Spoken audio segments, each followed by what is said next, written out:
Selamat pagi kawan-kawan. Kayaknya pikirannya sudah pada di rumah ini. Mumpung kita pagi hari ini kita kehadiran Pak Anang, Polres Jawa, yang sudah menyempatkan jauh-jauh dari Malang. Sebenarnya beliau ingin hadir lebih awal, cuman mengingat jadwal beliau cukup padat. Jadi kemarin ada acara di Jawa Timur ya Pak, dan besok atau nanti malam langsung ke Jawa Barat. Siang ini langsung ke Jawa Barat, ini mumpung melewati Salatiga. Jadi kami menyampaikan Pak, ini masih ada waktu loh Pak, pagi hari ini kalau ada sesuatu yang mau disampaikan ke kawan-kawan. Mungkin ada oleh-oleh terbaru Pak, informasi kebijakan terbaru yang Pak bisa disampaikan ke teman-teman Forkap Jawa Tengah. Silakan Pak. Baik, Bapak sekalian, izin Pak Didi, Pak Korwil, dan teman-teman Forkap, APD, dan yang hadir di rumah ini. Assalamualaikum warahmatullahi wabarakatuh. Baik, mengawali materi saya, kita agar lebih semangat, kita kasih tepuk semangat dulu. Tepuk semangat. Semangat. Semangat. Pak Musa kayaknya lupa materi PS ya. Udah ada fokus yang lain soalnya. Oh iya. Ini lebih menyemangatin. Iya. Minta nomornya dong. Alhamdulillah, bersyukur kepada Allah SWT. Salam dan salam semoga tetap tercurahkan kepada junjungan kita Muhammad Sallallahu Alaihi Wasallam. Semoga kelak di yaumil qiyamah kita mendapatkan syafaatnya. Singkat saja Bapak sekalian, kami sudah menyiapkan materi khusus mungkin karena waktu terbatas berkaitan dengan graduasi. Bahwa juknis graduasi sudah kita share ya, untuk kemudian diuji cobakan. Bila mana ada masukan, silahkan nanti disampaikan. Nah, bahwa ya graduasi sudah menjadi program dari Kementerian Sosial. Diawali tahun 2019, Kementerian Sosial membuat target graduasi sebanyak 8%. Di mana 2019 tersebut sekedar himbauan ya, diuji cobakan, didorong, dan tampaknya dari sisi keberhasilan cukup juga signifikan dan efektif untuk menurunkan kemiskinan. Tetapi di 2020 graduasi ini menjadi sesuatu yang siap nggak siap harus kita lakukan. Karena itu sudah ditargetkan oleh Menteri Sosial dan dilaporkan ke Presiden. Beliau sanggup untuk menjadi bagian dari pekerjaan ini di PKH ini untuk ikut menurunkan angka kemiskinan sebanyak 10%. Dan luar biasa lagi, walaupun di masa pandemi COVID, Pak Menteri justru dan Pak Dirjen justru menargetkan tahun depan ini bukan malah menurun. Kalau sekarang targetnya di angka 10%, tahun depan berapa kira-kira? 30%. Luar biasa. Ya, aplaus dulu untuk PKH ya. Mas Setiawan, langsung di slide yang terus geser. Terus ini. Oh iya, terima kasih Bapak dari tim psikolog ya. Dan semoga bisa berlanjut begitu ya. Salam ya Pak ya buat teman-teman. Lanjut Mas Setiawan. Iya ya. Terus. Mas, kesempatan dong, Mas. Terus Pak. Terus. Nah, di sini. Sebelumnya. Nah, baik, ini materi saya mungkin satu slide saja. Tapi ini biasanya butuh 3 jam ya, tapi saya singkat gitu ya. Nah, Bapak sekalian, dalam juknis tersebut kita diminta untuk menguji cobakan sekaligus untuk mengimplementasikan, di mana dengan juknis itu harapannya mempermudah graduasi yang kita lakukan. Nah, selama ini ada persoalan di lapangan, betul ya? Ketika pendamping mungkin kesulitan melakukan graduasi, ada saja mungkin dari KPM angel gitu ya, sudah mampu, udah dikasih edukasi, tapi tetap saja nggak mau mundur, misal begitu. Ada juga mungkin sisi lain hambatan dari kepala desa yang berpolitik ya, ojo graduasi, ini zaman pilkades ya, terbodan graduasi misal gitu.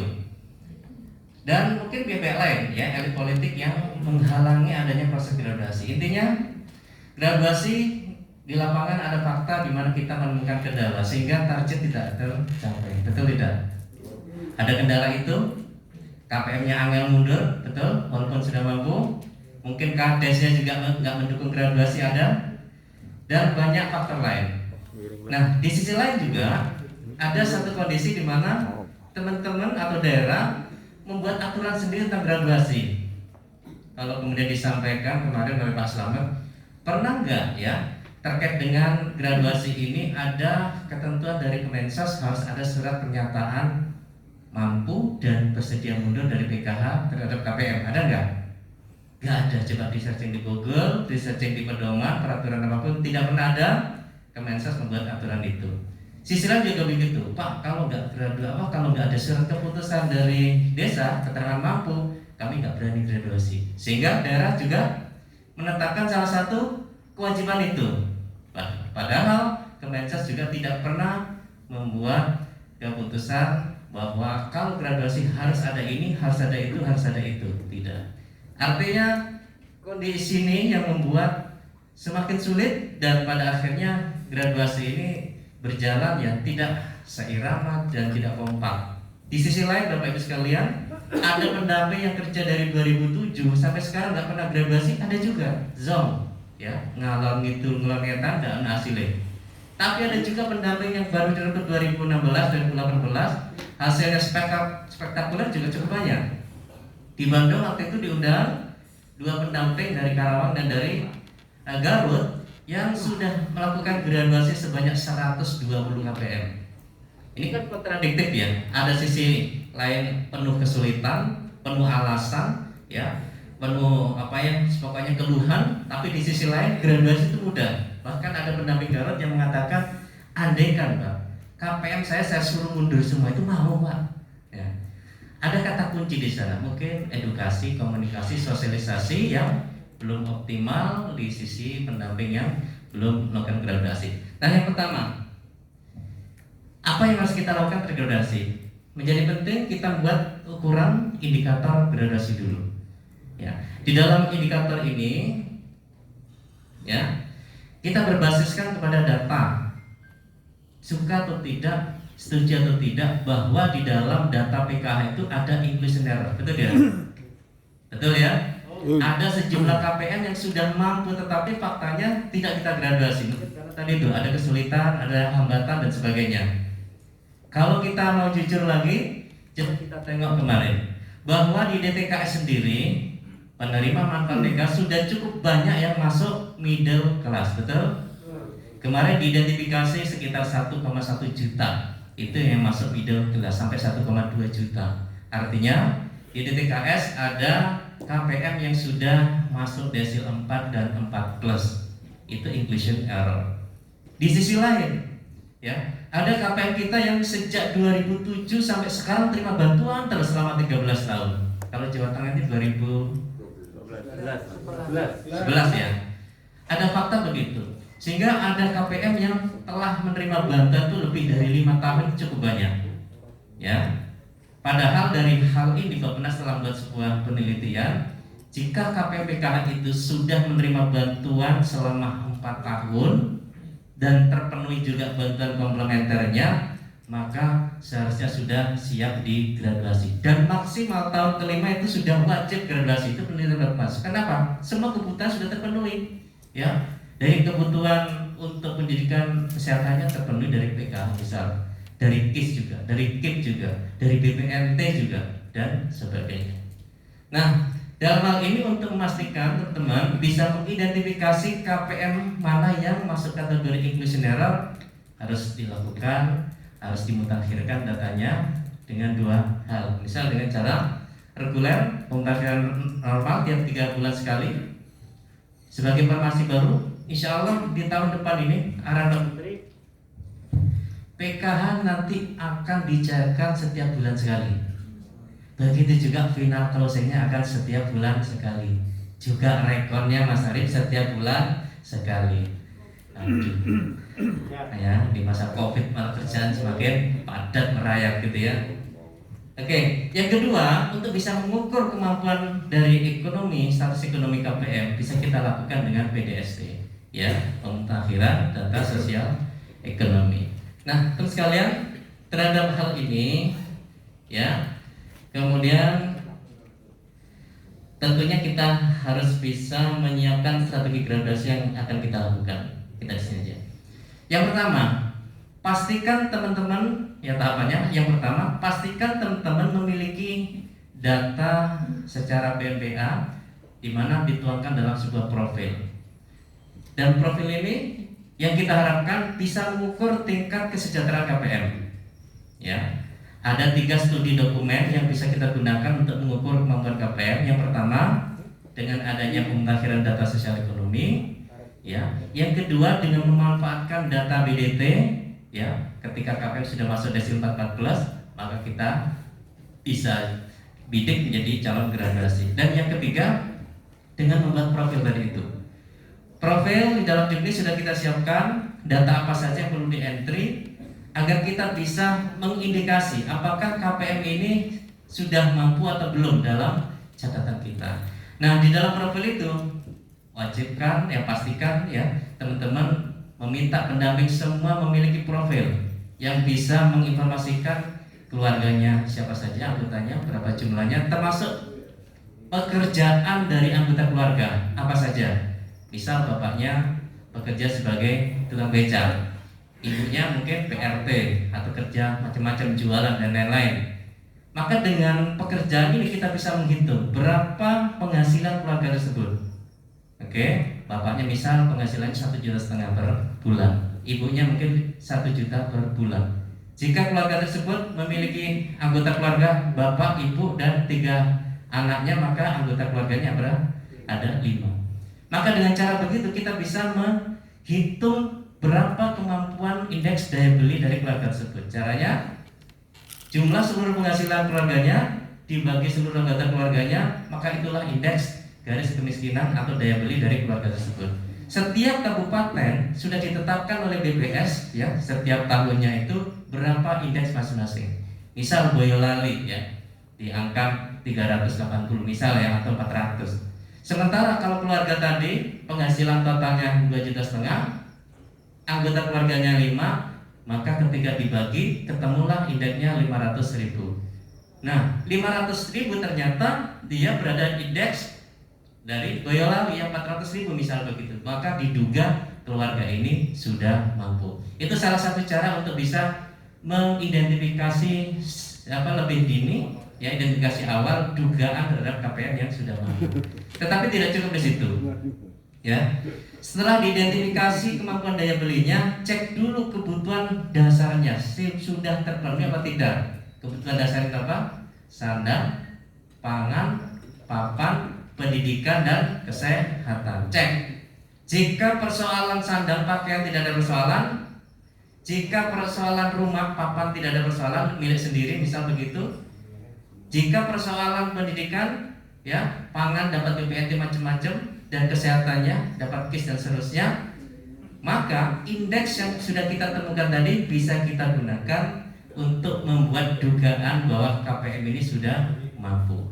Nah, identifikasi seluruh KPM tersebut, ya, dan kelompokkan. Kalau perlu di ranking, diurutkan dari yang indeksnya paling tinggi sampai rendah.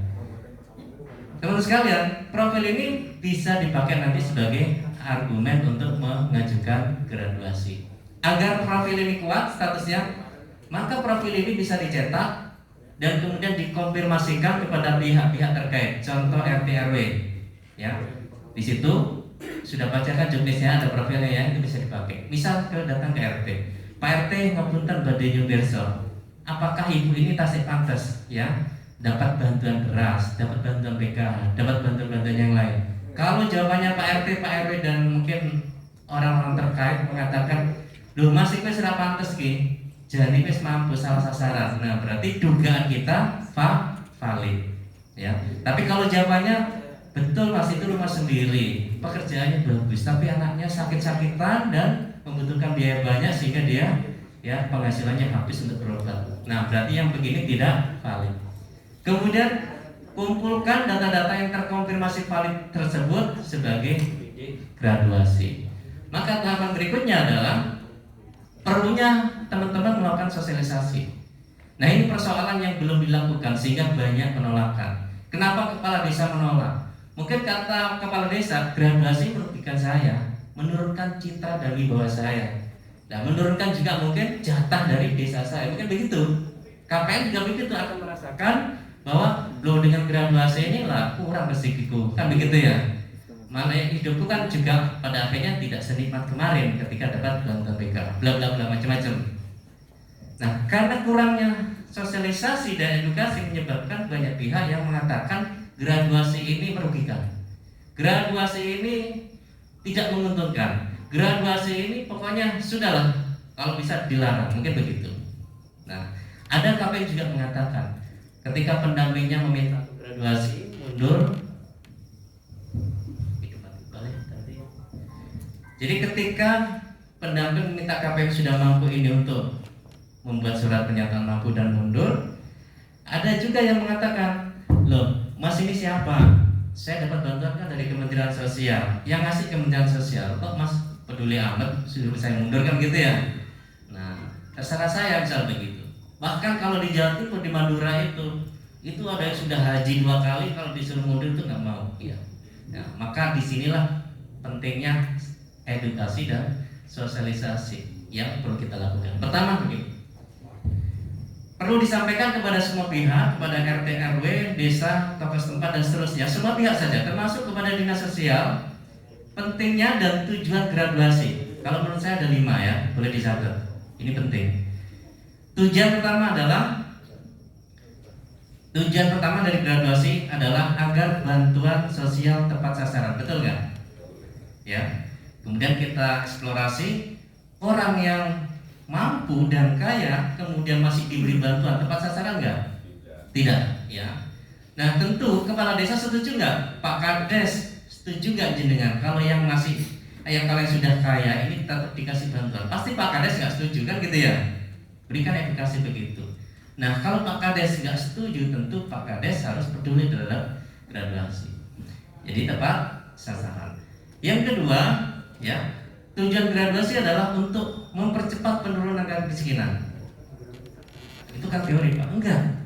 Jadi kalau KPN yang sudah mampu tidak pernah dikeluarkan dari PKH, sementara target sasaran PKH itu adalah 10 juta tetap dan tahun depan seperti itu, maka tidak akan pernah ada penggantian.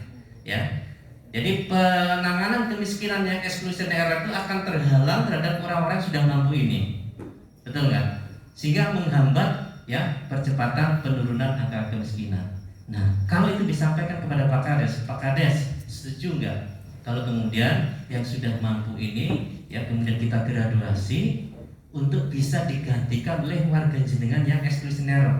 Kan kemarin Pak Kades bilang banyak ini mas warga saya yang lebih miskin tapi nggak dapat PK. Ada nggak bilang begitu? Banyak, masyarakat juga bilang begitu. Nah ini akan terhalang Pak Kades kalau tidak ada ya upaya untuk graduasi yang mampu dikeluarkan agar nanti giliran yang lain untuk mendapatkan bantuan. Itu yang kedua. Yang ketiga, tujuan graduasi adalah untuk menghilangkan atau menghindari atau mengurangi bahkan menghilangkan adanya kecemburuan sosial. Coba kita tanya pada masyarakat ya.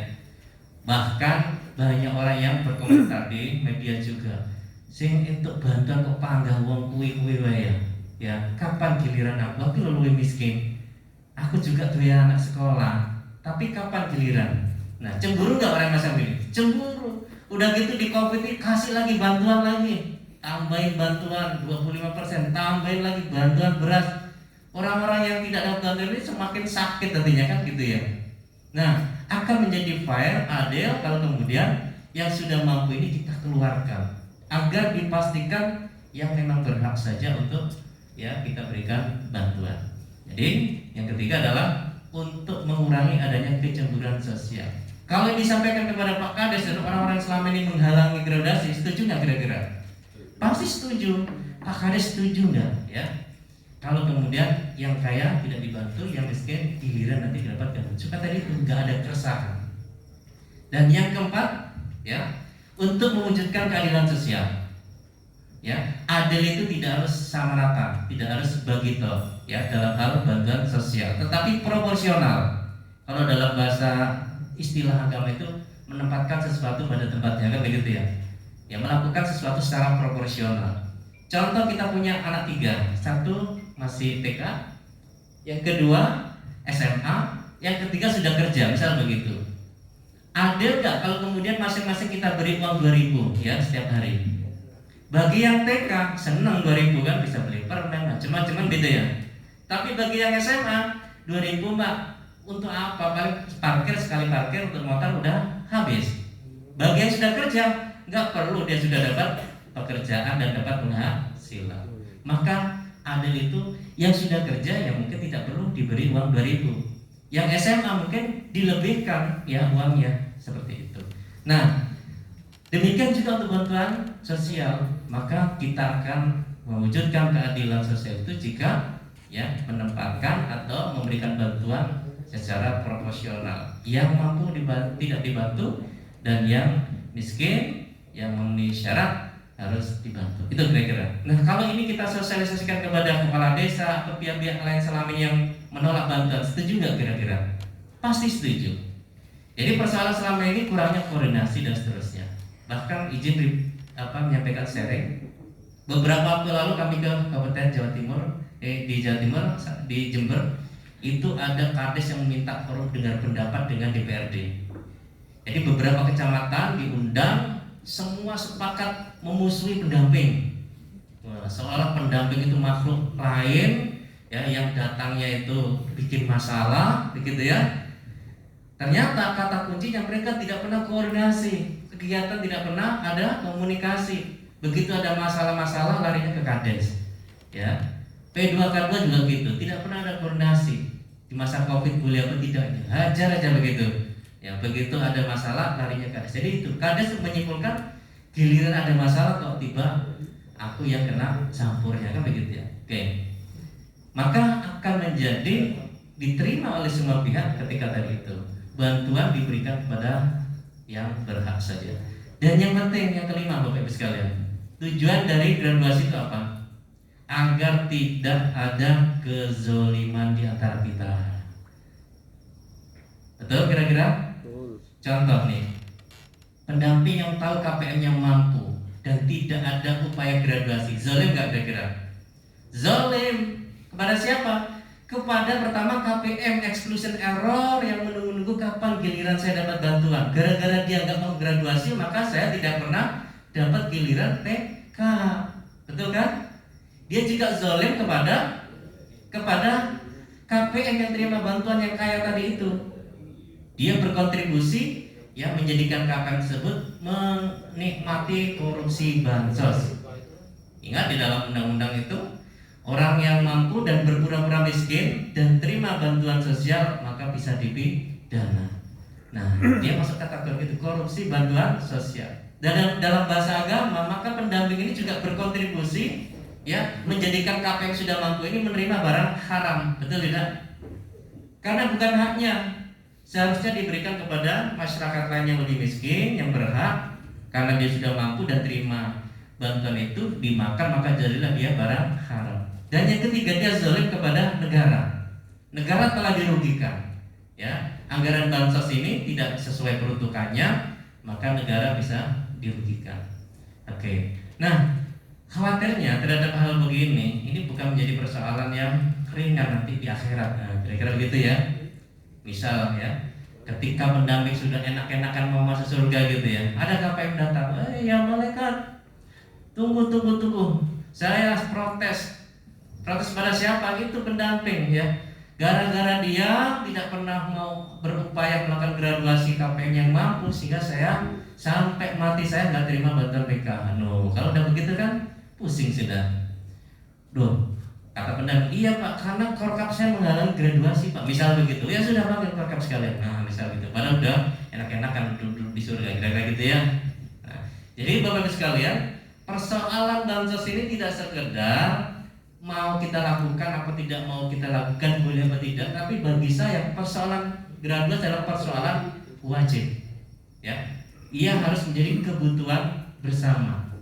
Karena jika itu tidak kita lakukan, pasti yang pertama bantuan tidak tepat sasaran, yang kedua ya menghambat percepatan penurunan angka kemiskinan, yang ketiga menimbulkan kecemburuan sosial, yang keempat ya tercederainya keadilan di masyarakat, dan yang kelima ada kezaliman yang nyata di antara kita. Nah, sehingga saya katakan maka graduasi terhadap KPM sudah mampu itu wajib. Itu ya kira-kira. Setuju kira-kira Pak Guru? Halo, setuju ya? Baik, sepakat ya. Nah, yang menjadi penting kemudian setelah kita identifikasi KPM yang masuk bidik graduasi dan kita juga sudah mensosialisasikan tentang pentingnya dan urgensi termasuk tujuan graduasi, maka tahap berikutnya adalah melakukan edukasi dan penyadaran kepada siapa? Tentu kepada KPM PKH. Nah, dalam hal ini kita bisa melakukan pendekatan penyadaran beberapa aspek.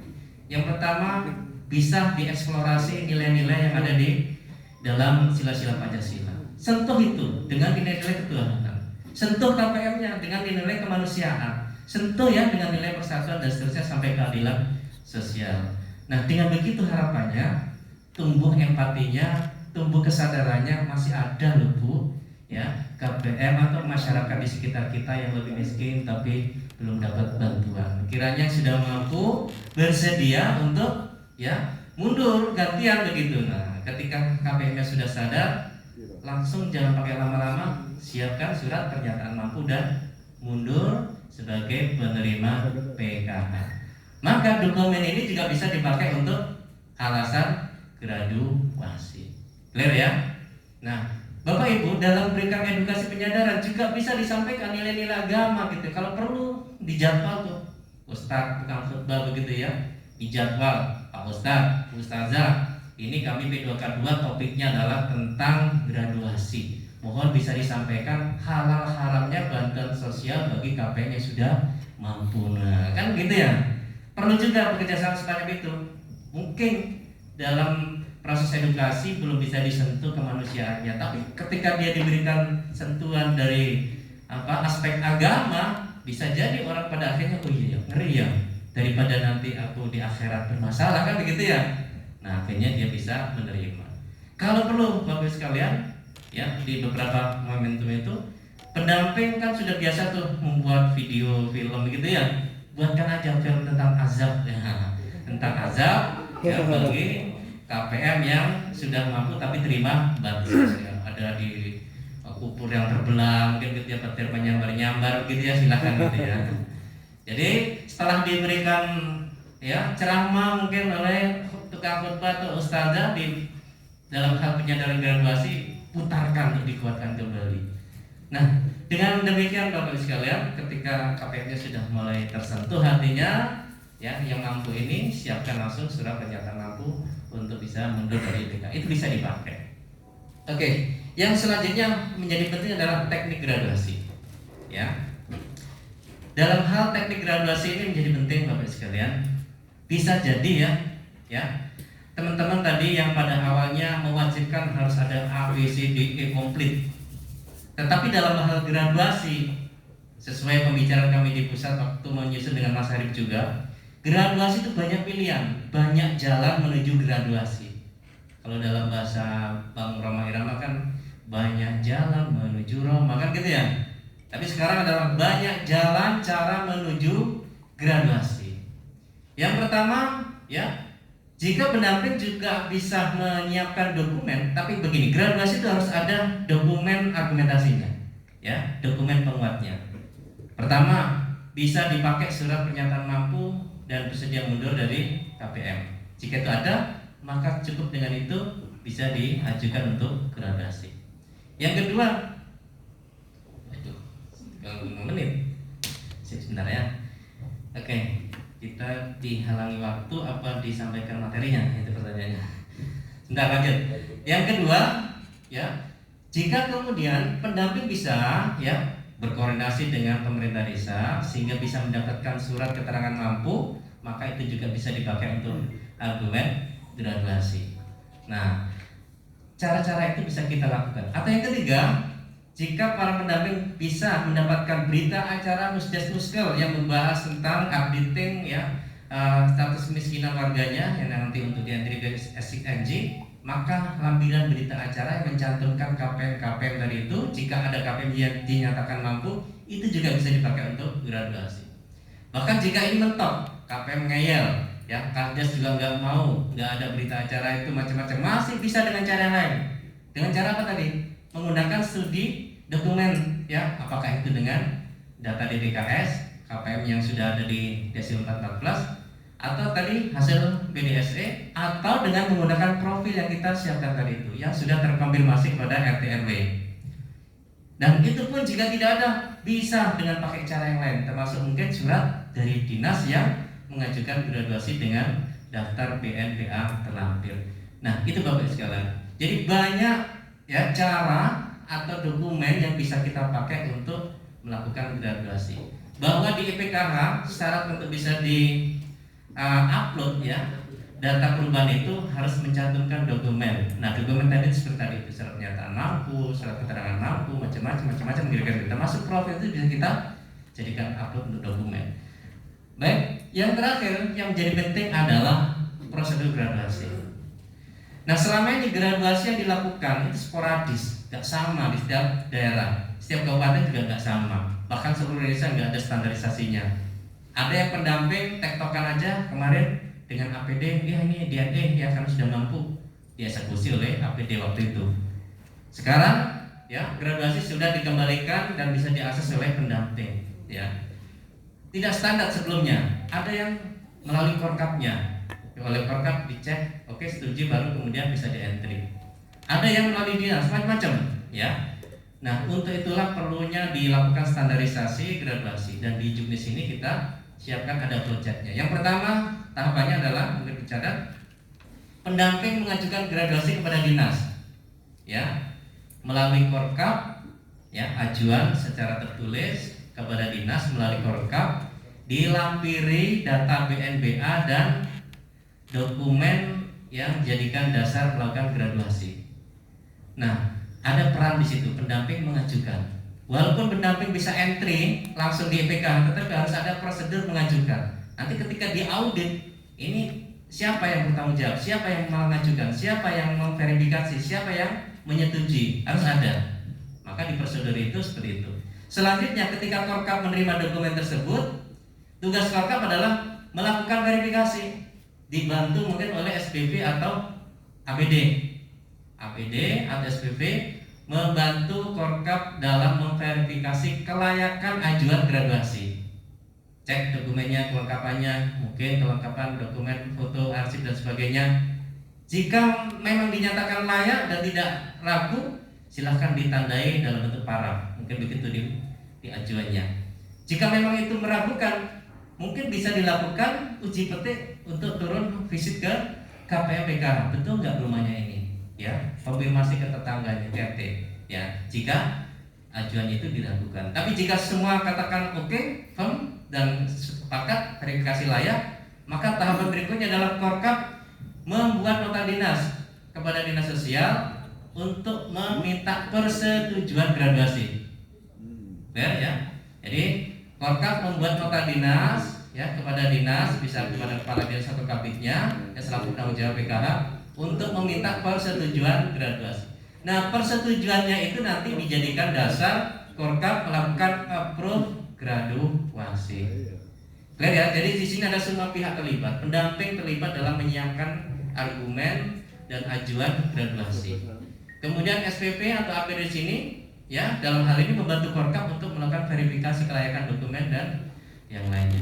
Kemudian korkap melakukan fungsinya berkoordinasi dengan dinas ya membuat nota dinas untuk persetujuan graduasi dan kepala bidang selaku penanggung jawab dan ketua pelaksana PKH ya di sana bisa berfungsi menyetujui atau tidak menyetujui usulan graduasi sehingga graduasi itu semua terlibat ya dan kita kembalikan kepada porsinya.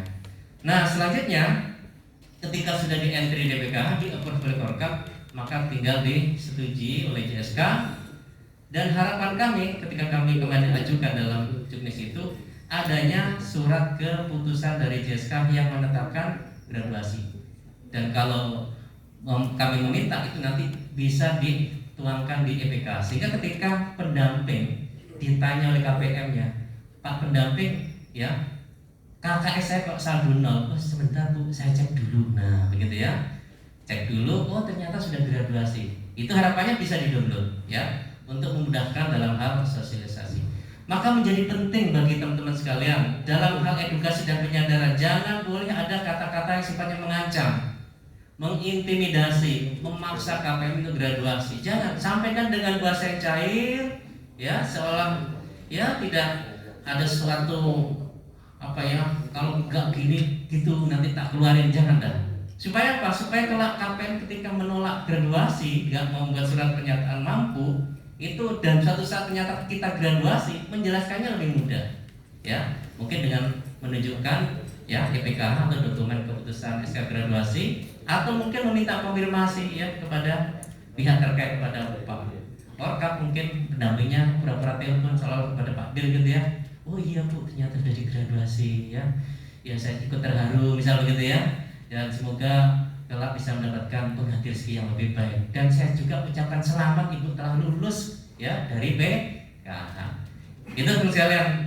Dan yang penting dari pasca graduasi adalah langkah berikutnya adalah pendamping melakukan koordinasi atau menyampaikan informasi KPM yang sudah digraduasi kepada kepala desa atau pihak terkait. Hubungannya apa? Agar nanti menjadi satu informasi yang bisa diupdate melalui 6NG agar data PKH nyekro.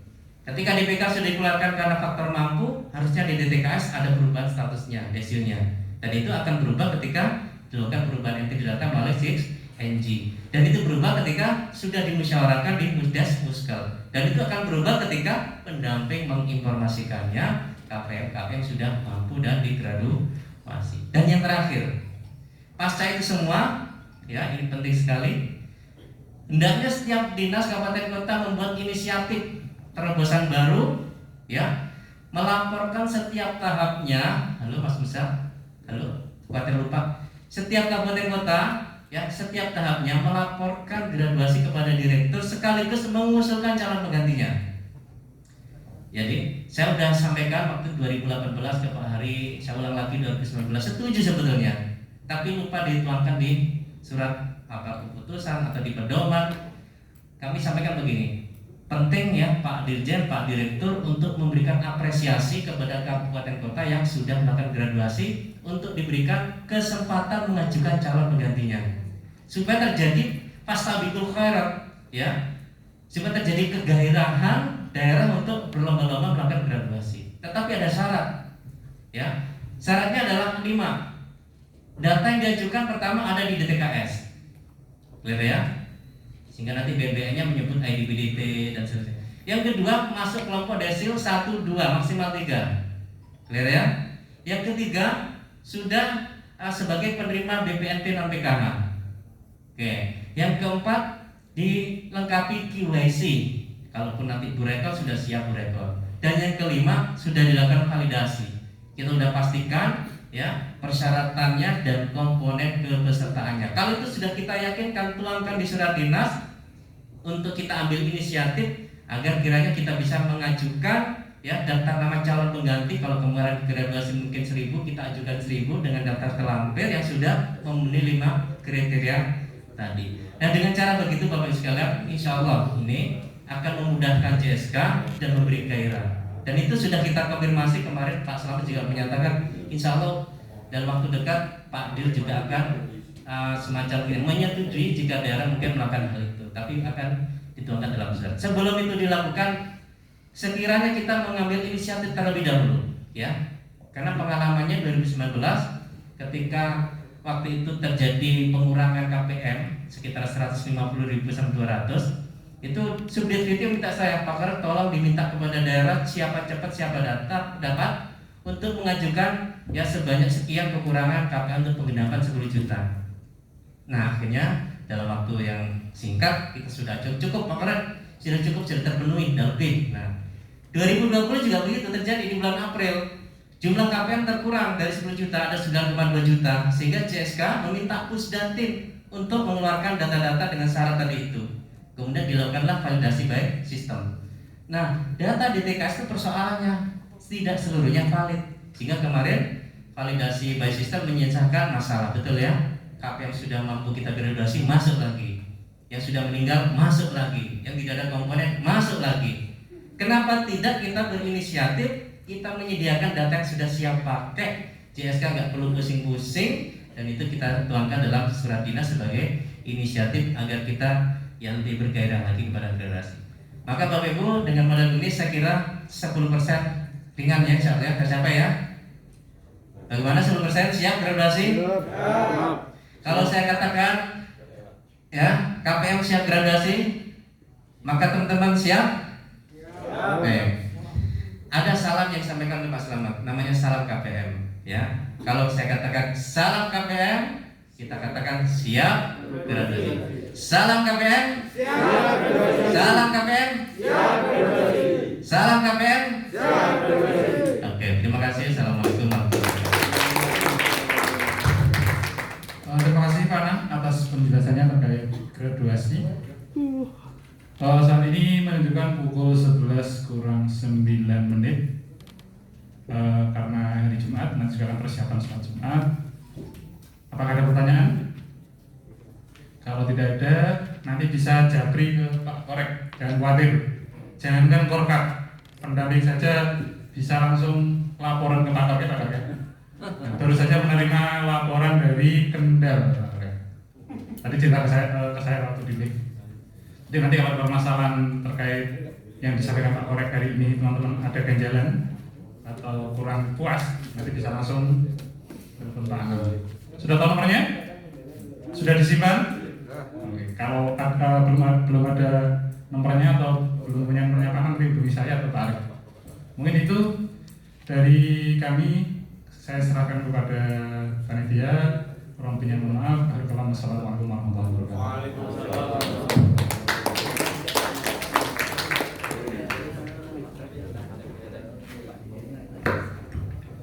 Terima kasih kepada Pak Arif dan Mas Agus. Selanjutnya Pak Didi untuk acara selanjutnya itu penutupan yang dipimpin oleh Pak Didi. Pada Pak Didi, silakan.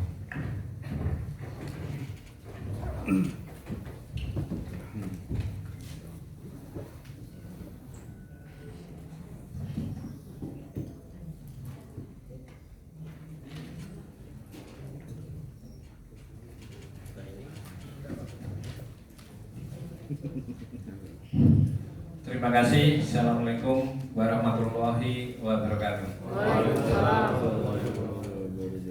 Yang terhormat Bapak Korek Regional Jawa, yang kami hormati para korwil yang dalam hal ini masih ada 2 korwil, korwil 2 dan korwil 4, karena ketiga korwil ada kegiatan Pak. Kemarin mohon izin untuk bisa mempersiapkan dengan adanya kunjungan Pak Menteri dan lain sebagainya. Karena di Jawa Tengah ini dalam bulan ini saya kira tidak bisa dihitung kegiatan Kemensos yang ada di Jawa Tengah gitu loh. Jadi kami kemarin juga sempat meluncur ke Solo, Surakarta dalam kunjungan kerja spesifik dari Komisi 8. Maka hari ini pun terbagi untuk pejabatnya, ada yang di Kebumen, kemarin di Jogja dan Purbalingga, nanti Pemalang dan lain sebagainya. Maka untuk acara yang penutupan ini kami sudah konsolidasikan dengan Bapak pimpinan kami yang bisa menutup. Tapi sebelum kami tutup, kami sedikit akan menyampaikan beberapa hal yang berhubungan dengan kegiatan penguatan kapasitas SDM. Kalau secara teknis, secara umum tadi malam sudah panjang lebar sampai pukul 11 mungkin, setengah 11 ya. 11. Jadi tidak perlu saya ulangi lagi. Dan kalaupun kami ulangi tidak tepat pada saat ini. Jadi insya Allah bulan depan pun kita bisa ketemu lagi. Ya. Bisa menyampaikan secara teknis maupun secara program gitu. Dan hari ini Pak Korek bisa hadir, bisa rawuh. Saya ucapkan terima kasih Pak Korek dengan kebersamaan kita menambah materi kita, apalagi tentang graduasi ya. Graduasi sudah tadi malam saya sampaikan juga Pak. Target kita yang 10% terlampaui, bahkan peringkat pertama di Indonesia, ya, secara nasional dengan angka 11,96%. Jadi sementara ini tadi malam sudah kami apresiasi Pak, tapi juga perlu kami kritisi juga gitu loh. Jangan hal-hal yang baik nomor satu, hal-hal yang tidak baik nomor satu gitu loh. Itu makanya saya antisipasi kemarin tadi malam sudah panjang lebar. Namun saat ini kami akan menggarisbawahi masalah kegiatan kita yang berlangsung 3 hari ini. Kegiatan kita dalam penguatan kapasitas SDM ini, kami mohon maaf mungkin banyak kekurangan. Karena apa? Karena ini hasil revisi terakhir Pak Jajahan kemarin. Jadi kami mohon maaf kalau pelaksanaannya kurang sempurna. Namun kalau kita bisa simpulkan, materi yang kita terima walaupun tidak terlalu banyak, dari narasumber hanya 3, tapi insya Allah berbobot gitu loh. Jadi memang kami tidak akan melaksanakan kegiatan ini dengan banyak dan panjenengan lelah dan hasilnya tidak maksimal. Mending sedikit tapi bisa optimal gitu. Yes, gitu. Karena kita sudah mendapatkan semuanya gitu loh. Kita sudah mendapatkan narasumber yang dari UKSW kemarin gitu, yang insya Allah semua walaupun tengah malam menyampaikan pun tidak akan ngantuk ya. Pak Eko kemarin tidak kalah juga tadi pagi, Pak Prek juga perso gitu loh. Jadi dari 2-3 Bapak Kadis aja, saya kira hasilnya itu luar biasa kalau kita terapkan gitu loh. Kita itu tentunya tujuan kita itu akan membuat tim yang solid gitu loh. Korkot itu harus membuat tim yang solid. Saya ulangi kali ini. Tadi malam sudah, tapi ini saya ulangi. Jadi cara teknis nanti pendamping, supervisor dan lain sebagainya. Tapi korkot ini harus bisa menjalin hubungan yang baik, koordinasi yang baik, menjadi tim yang solid gitu loh. Sehingga program atau kegiatan PKH itu akan berjalan dengan harapan gitu loh. Jadi makanya apakah tujuan kita untuk penguatan SDM? Ya banyak gitu loh. Kok sehari kemarin kok hanya outbound, ambillah gitu. Ambillah sisi manfaatnya dari outbound itu gitu. Kita akan membuat tim atau teamwork yang baik, sekali lagi akan kita terapkan di lapangan nanti gitu. Jadi insya Allah program atau kegiatan-kegiatan seperti ini akan kami konsep di waktu yang akan datang gitu loh. Bahkan tidak hanya model seperti ini, model ke lapangan insya Allah kami juga akan kami laksanakan gitu loh. Makanya sebelum kami tutup, saya apresiasi, terima kasih kepada teman-teman yang semuanya hadir sebetulnya. Hanya dari mana yang kemarin Advent? Kota Tegal. Karena ada sesuatu yang tidak bisa hadir, saya sudah infokan juga gitu. Jadi teman-teman hadir semua dan tepat waktu kemarin alhamdulillah, karena saya